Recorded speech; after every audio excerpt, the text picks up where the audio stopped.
George Bateson.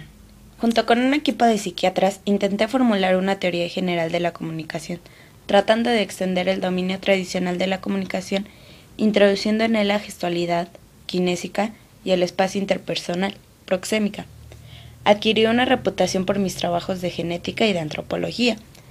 Los antropólogos Margaret Mead y Rio Fortune llegan a complementar mi trabajo. Traté de construir una teoría de cultura que rebase el marco de la sociedad estudiada.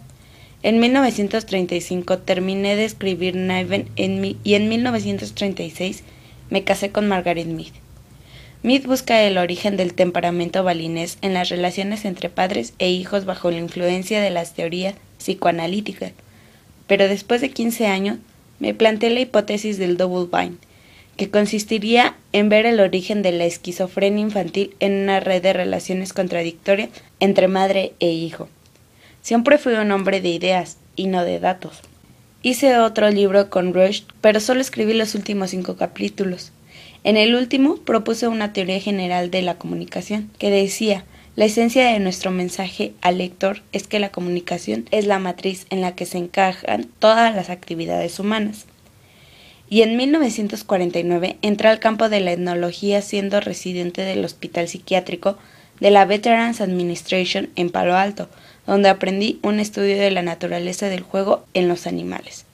Ellos se comunican sobre sus comunicaciones. En otras palabras, se metacomunican. En 1963 escribí un artículo en el que insisto que el hecho de que el doble vínculo no debe concebirse como la relación de un verdugo y de su víctima, sino la que se establece entre personas atrapadas en un sistema permanente que produce definiciones conflictuales de las relaciones que caracterizan el pensamiento de la terapia familiar sistemática.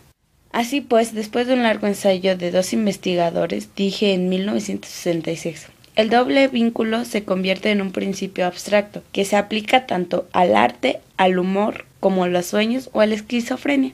Consiste en ver en estas diversas actividades un mismo proceso de creación fundado en la inversión de los niveles de mensaje. El comentario se convierte en el texto y viceversa, en lo que demuestra la creatividad en su adaptación de una situación particular. Ya no es el doble vínculo en el seno del sistema familiar, sino el sistema familiar en el seno de la doble coacción.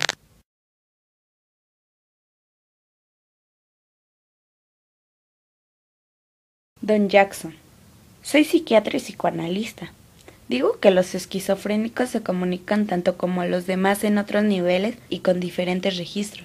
En enero de 1954 presenté una comunicación titulada El problema de la homeostasis familiar, en donde defino a la familia como un sistema homeostático, es decir, como un sistema que se encuentra siempre en equilibrio interno gracias a fenómenos de feedback negativos. Así fundé el principio básico de la terapia familiar sistemática bajo el nombre de homeostasis familiar. Hablo y escribo mucho sobre la terapia familiar con las interacciones verbales en el seno de la familia.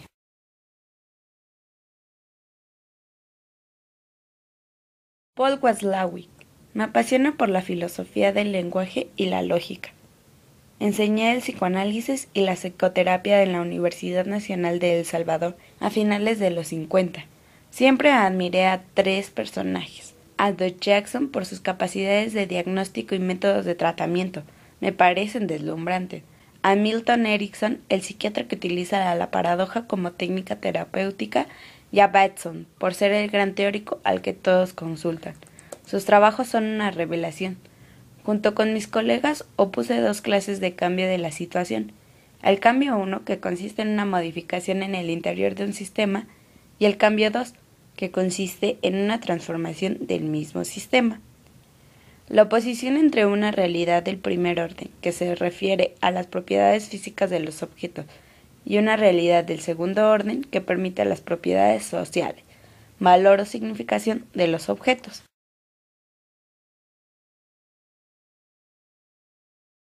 Ray Birdwhistell recibió un impacto teórico y metodológico de Margaret Mead, la cual me introdujo en un grupo de psicoanalistas, antropólogos y psicólogos. Aún así, me vi forjado en una posición teórica a pesar de las muchas influencias funcionalistas y culturistas que pueden encontrarse en ella. Siempre he dicho que el cuerpo enamorado no se comporta según sus impulsos del momento, sino que parece obedecer a un código secreto y complicado, que los miembros de una misma cultura han integrado conscientemente. Al cambio de lengua, el hombre cambia también de lenguaje corporal.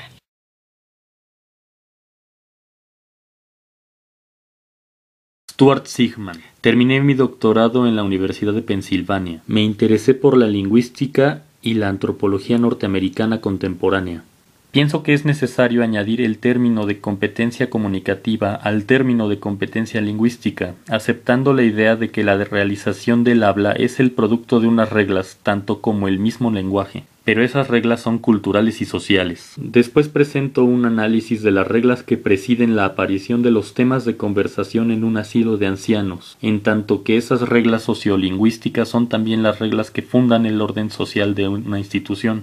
Esta institución se trata de una microsociedad, en la cual un gran número de individuos, colocados en la misma situación, apartados del mundo exterior durante un periodo relativamente largo, llevan juntos una vida reclusa cuyas modalidades están explícita y minuciosamente reglamentadas. Con esto hago surgir la significación precisa de una definición de la institución totalitaria.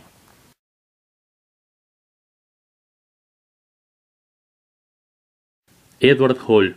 Me he dedicado al estudio de la organización social del espacio entre los individuos, y acuñé un término para designar a este dominio de las ciencias humanas, la proxémica. A lo largo de mi carrera estudié el problema de los choques culturales, y también me dediqué a describir claramente los códigos de la comunicación intercultural. Propongo una visión de la cultura como sistema de comunicación descomponible en 3 niveles de complejidad. Las unidades indivisibles constituyen series, y ambas se organizan según esquemas. La cultura es descifrable, solo se necesita descubrir en ella poco a poco un lenguaje silencioso. Finalmente estudié la estructuración y la significación del espacio de organización semifija, como los muebles y las puertas, en relación con el espacio de organización fija, como los edificios y las casas.